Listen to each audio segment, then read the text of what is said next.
Assalamualaikum warahmatullahi wabarakatuh. Halo kawan-kawan programmer dimanapun berada di segala penjuru semesta. Jumpa lagi dengan saya Shugi di channel Fosalgo. Kali ini kita akan melanjutkan pembahasan kita tentang pola. Masih tentang pola. Kali ini kita akan membuat pola segitiga siku-siku kiri. Baik, diberikan soal seperti berikut ini. Buatlah program untuk menampilkan pola segitiga siku-siku kiri menggunakan karakter asterisk. Jadi masih pakai simbol bintang ini. Kemudian program akan menerima input sebuah bilangan bulat positif n dan akan menampilkan pola karakter bintang asterisk dalam formasi segitiga siku-siku kiri seperti contoh berikut ini. Jadi contohnya adalah kalau kita menginputkan 3, input bilangan 3, maka nanti program akan menampilkan pola dalam formasi segitiga siku-siku kiri seperti ini. Jadi dia bentuk segitiganya siku-siku semakin ke bawah semakin lebar ya. Pertama dia akan berisi 1 bintang dulu, baris kedua akan berisi 2 bintang, baris ketiga berisi 3 bintang. Contoh input output berikutnya, jika kita memasukkan inputnya 7, maka nanti dia akan membentuk seperti ini. Ada 7 baris, dimulai dari 1 bintang, 2 bintang, 3 bintang, 4 bintang, 5 bintang, 6 bintang, dan 7 bintang. Begitu juga jika kita menginputkan angka 2, maka dia akan membentuk pola seperti ini, siku-siku kiri. Kalau kita inputkan 4, dia akan membentuk seperti ini bintangnya. Jadi dia mulainya dari 1, 2, 3, 4. Untuk menyelesaikan soal seperti ini sebenarnya kita bisa lihat polanya ya. Kita bisa melihat pola dari kemunculan bintangnya. Jadi kalau kita inputkan 7, nanti dia akan bentuk 7 baris. Dimulai dari 1, 2, 3, dan seterusnya. Jadi dari 1 dulu, 2, 3, dan seterusnya. Jadi ini kita bisa sederhanakan dulu, kita bikin looping for, kemudian kita tampilkan angka 1, 2, 3, sampai 7. Kemudian angka 1, 2, 3, sampai 7 itu akan kita gunakan lagi untuk membuat bintang. Jadi loopingnya ada 2, ada for di dalam for nanti ya. Baik, kita langsung ke C++ saja dulu. Kita buat di sini C++ nya. Tambahkan using namespace std. Kemudian di sini kita bikin cin, kita buat variabel dulu integer n. Kemudian n ini kita input dari keyboard cin n titik koma. Kemudian kita akan membuat looping for untuk menampilkan angka 1 sampai n dulu ya. Jadi kita akan bikin looping for untuk menampilkan 1 sampai n. Kita bikin for saja di sini for integer i sama dengan 1 sampai n, berarti kita tulisnya seperti ini. For integer i sama dengan 1 titik koma, dan selama i lebih kecil sama dengan n titik koma i plus plus. Kemudian di sini kita tuliskan cout i, kemudian pakai enter ya, endl titik koma. Yang ini kita hapus. Oke, jadi harapan kita nanti program ini ketika kita masukkan angka 7, dia akan secara otomatis mencetak 1, 2, sampai 7 ya. Kita run dulu, kita masukkan angka 7, maka dia akan mencetak 1, 2, 3, 4, 5, 6, 7. Kalau pakai cara standar kita, misalnya kita mau tetap ini dari 0, for integer i sama dengan 0, dan selama i lebih kecil daripada n, maka di sini kita bisa tuliskan 1 tambah i, seperti itu, sama ya. Kita buat operasi di sini seperti ini. Kemudian kita coba run, masukkan angka 7, enter, dia akan cetak 1 sampai 7 sama. Oke, jadi sekarang angka 1 tambah ini akan kita gunakan sebagai looping for. Kita gunakan sebagai looping untuk mencetak bintangnya. Jadi di sini kita bisa buat bintang lagi, for integer j. Jadi ini looping untuk mencetak bintang setiap barisnya sama dengan 0 titik koma, dan selama j lebih kecil sama dengan i. Jadi kalau yang pertama dia cetak i pertama, dia akan cetak 1 kali ya. Kemudian j plus plus seperti ini. Kita bisa run. Kita cout dulu, cout bintang, ada spasinya, cout bintang spasi. Kemudian Di sini kita buat enter, cout,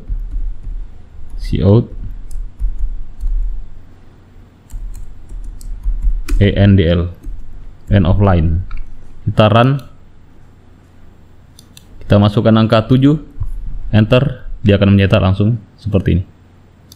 Oke, di mana triknya? Triknya ada di sini ya. Jadi yang depan tadi ini sebenarnya bagian ini untuk mencetak, untuk looping barisnya ya. Jadi ini akan tercetak sebanyak 7 baris disebabkan karena ini. Kemudian dalam setiap barisnya ini ada kolomnya berbeda-beda.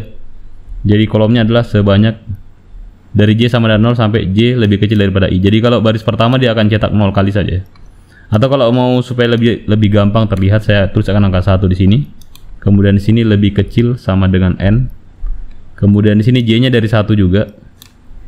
Dan lebih kecil sama dengan I. Jadi kalau yang 1 dia cetak 1 kali juga. Coba saya run. Misalnya saya masukkan di sini 4, enter, maka dia akan tercetak 4 kali.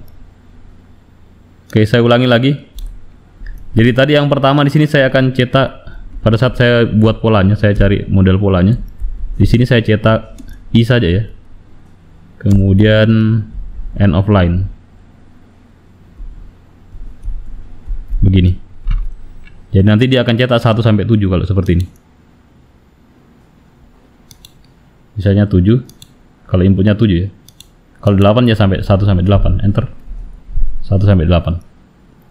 Kemudian batas I ini akan saya jadikan pola penanda untuk mencetak berapa banyak bintang di dalamnya. Jadi saya butuh for lagi di sini. Dan for-nya ini saya batasi dari 1 sampai sama dengan lebih kecil sama dengan I. Jadi ini yang membuat dia tercetak secara baris.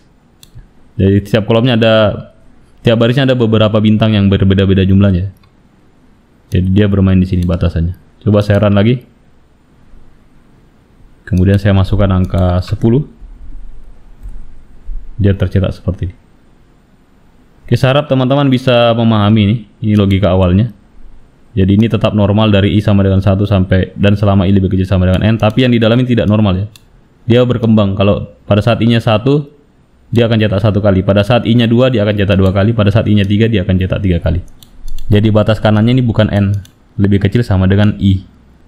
Jadi di sini saya bisa buat variabel N sama dengan input integer, input seperti ini. Kemudian di sini saya bikin looping for saya bikin looping yang sama ya. Dari I sama dengan 1 sampai lebih kecil sama dengan N. Berarti saya cara bikinnya adalah for I in range for I in range 1, lebih kecil sama dengan N. Berarti saya harus tulis di sini N tambah 1. Cara mentaktisinya di Python ya. Kemudian bertambahnya 1, 1. Titik 2, enter. Kalau saya cetak di sini saja print I, maka akan hasilnya kayak tadi ya. Saya masukkan 8, dia akan cetak dari 1 sampai 8. Oke, kemudian I ini akan saya jadikan batas untuk looping for yang di dalamnya sebenarnya. Jadi saya buat for di sini lagi. For J in range, for J dari 1 sampai I. Berarti saya buatnya seperti for J in range 1, I tambah 1 begini. Kemudian bertambahnya 1, 1. Oke, ini taktisinya kalau di Python. Kemudian di sini saya print tapi saya tidak enter ya. Jadi print bintang begini, spasi, kemudian koma, N sama dengan petik saja, langsung begini, double petik. Kemudian setelah keluar dari for yang ini, saya 1 kali backspace, artinya saya keluar dari for. Kemudian saya print lagi di sini, print hanya untuk enter saja. Coba kita run dan masukkan N sama dengan 4, dia akan mencetak bintang sebanyak 4. Saya run lagi, masukkan N sama dengan 10, enter, dia akan mencetak bintang sebanyak 10. Saya run lagi, masukkan N sama dengan 6, enter, dia akan mencetak bintang sebanyak. Saya run lagi, masukkan N sama dengan 1, 2, 1, 5, saya enter, dia akan mencetak bintang panjang, bintang ke bawah. Oke, Jadi ini cukup sederhana kodenya, cuman 5 baris saja, 1, 2, 3, 4, 5. Oke, berikutnya kita akan coba di NetBeans pakai Java. Kita buat project dulu, new project, Java application, next. Sini kita beri nama CP021, finish. Kemudian di sini kita klik kanan new Java class. Kita beri nama kelasnya adalah main, finish. Kemudian di sini kita perbesar dulu. Saya perbesar pakai alternatif scroll ya, alternatif scroll kalau mau perbesar. Saya buat metode main vs vm tab.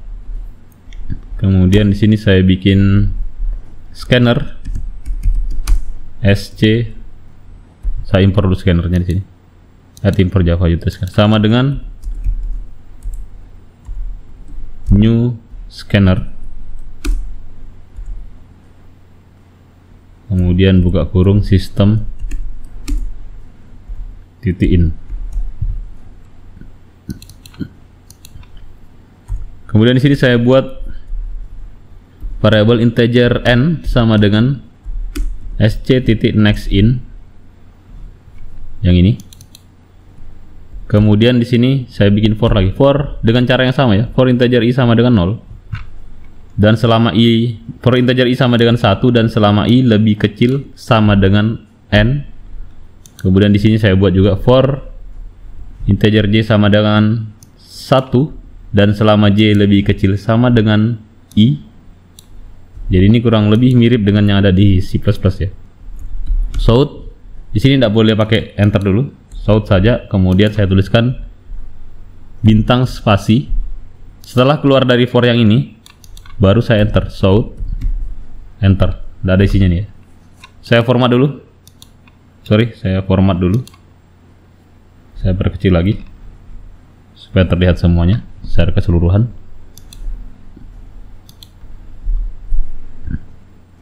Oke, di sini kita masukkan misalnya 4, enter, dia berbentuk 4 bintang. Saya masukkan lagi 10, enter, dia membentuk 10 bintang. Saya masukkan 2, enter, dia membentuk 2 bintang. Saya masukkan 1 misalnya, 1, enter, dia membentuk 1 bintang. Run file 12, enter, dia membentuk 12 bintang. 12 baris bintang maksudnya. Oke, jadi kodenya seperti ini kalau di Java. Jadi kita sudah punya 3 referensi kode. Tadi kita sudah coba di Python yang ini, di C++.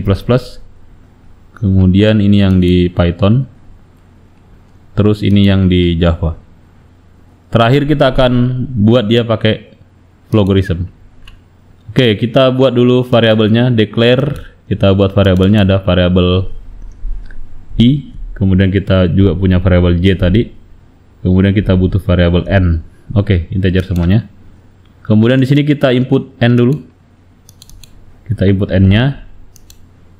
Kemudian di sini kita buat for. For dari i sama dengan 1 sampai n. Kemudian di dalam sini kita buat lagi for lagi dari j sama dengan 1 sampai i.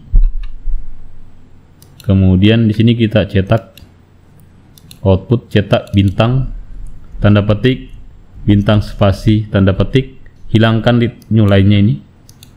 Oke. Kemudian yang di bawah sini baru kasih enter. Jadi dia cuma print saja kosong, tanda petik saja. Tapi ada new line-nya supaya dia bisa enter ya. Coba kita run, masukkan angka 4, enter. Dia membentuk bintang ini ya, 1, 2, 3, 4. Cuman ini tidak begitu nampak karena ini visualisasinya agak berbeda ya. Coba kita kasih teks di sini. Ya ini. Ya dia kelihatan ketika di set ini, set yang ini jadi teks. Coba run lagi. Misalnya saya masukkan 10, enter, maka dia akan bentuk bintang sebanyak 10. 1, 2, 3. Oke. Jadi seperti ini kalau di logarithm. Dan dengan mengerjakan flowchart-nya di logarithm seperti ini, maka kita akan secara otomatis dibuatkan kode untuk flowchart-nya ya. Jadi ini kodenya untuk bahasa pemrograman Java. Untuk C++, kemudian C#, ada juga Python seperti ini. Kemudian ada Quick Basic, Scala, terus ada MATLAB juga ya, MATLAB, JavaScript, kemudian ada Fortran. Oke. Jadi cukup mudah dan sederhana membuat pola bintang. Yang perlu dipahami adalah tentang bagaimana menyusun logika ini ya, logika perulangannya dan bagaimana membuat struktur perulangannya maksudnya. Kemudian menentukan batas-batas dari perulangannya, dari loopingnya. Jadi di sini butuh intuisi, insting programmer yang sebenarnya ini didapatkan dari proses latihan ya, yang karena frekuensi latihan yang banyak sehingga bisa dengan mudah memahami ini. Jadi saya harapkan teman-teman banyak-banyak berlatih supaya bisa dengan cepat menentukan ketika ada situasi kayak begini. Jadi kita tentukan kira-kira batasnya seperti apa. Kemudian triknya saya biasanya saya gunakan cara membreakdown. Jadi saya tampilkan tidak langsung bintangnya, saya tampilkan angkanya dulu seperti tadi. Saya coba print angka 1, 2, 3, 4, 5, 6. Yang mana nanti angka-angka itu akan saya jadikan sebagai batas perulangannya. Jadi yang pertama saya ulang sebanyak 1 kali, yang kedua sebanyak 2 kali, yang ketiga saya ulang sebanyak 3 kali, yang keempat dan seterusnya. Seperti itu. Kalau teman-teman punya pertanyaan dan saran, boleh tuliskan di kolom komentar. Jangan lupa like, share, dan subscribe jika video tutorial ini bermanfaat. Mohon maaf atas segala kekurangan. Sampai jumpa di video tutorial berikutnya. Terima kasih. Wassalamualaikum warahmatullahi wabarakatuh.